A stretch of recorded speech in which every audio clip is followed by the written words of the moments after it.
നീ എന്താ ഇവിടെ? എന്നെ ഇവിടെ കെട്ടിച്ചാണ്. ഈ കമ്മിറ്റി ഓഫീസിലോ? കല്യാണം കഴിഞ്ഞല്ലേ? ഭർത്താവിന് എന്താ ജോലി? വർക്ക്ഷോപ്പിലാ. ചുമ്മാ ഒരു ഗ്രീസിന്റെ പണം. പക്ഷെ നീ ഒരു മേശിനെ കല്യാണം കഴിച്ചാൽ മതിയായിരുന്നു. അതെന്താ ചേട്ടാ? അതാകുമ്പോ നിനക്കും നല്ലോണം തേക്കാൻ അറിയാലോ. രണ്ടുപേർക്കും ഇറങ്ങാറുണ്ടല്ലോ സൈറ്റിലോട്ട്. ഇപ്പൊ വരാന്ന് പറഞ്ഞ് ചേട്ടൻ പോകുമ്പോ വരില്ലേ? ഇന്ന് വരും നാളെ വരും എന്ന് പറഞ്ഞാൽ എത്ര നാളെന്ന് വെച്ച് ഞാൻ കാത്തിരിക്കാനാ. ഇതൊന്നുകൂടി സ്നേഹം കണ്ടില്ലെന്ന് പറഞ്ഞ് വേറെ കെട്ടത്.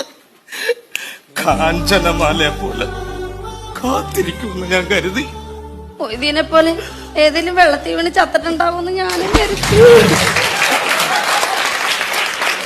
എനിക്കൊരു കുഞ്ഞുണ്ടായ ആൺകുഞ്ഞാണെങ്കിൽ അവന് ചേട്ടന്റെ പേരിടണോന്നാ ഞാൻ വിചാരിച്ചിരുന്ന. അറിയോ എന്തിനടി വല്ലവനും കലോത്സവത്തിന് കിട്ടിയ ട്രോഫിയിൽ എന്റെ പേര് കുത്തി വെക്കുന്നത്?